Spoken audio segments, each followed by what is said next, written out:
ছাত্র আন্দোলন আছে আল্লাহ, যে ছাত্রগুলা আন্দোলন করার জন্য শহীদ হয়ে গেছে আল্লাহ, তুমি তাদেরকে জান্নাতুল ফেরদাউস দান করো।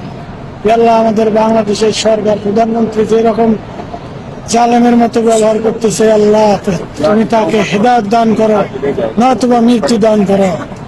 আল্লাহ, যত সম্ভব তুমি তাকে মৃত্যু দান করে বাংলাদেশকে সুন্দর এবং ঠান্ডা বানার ব্যবস্থা করে দাও।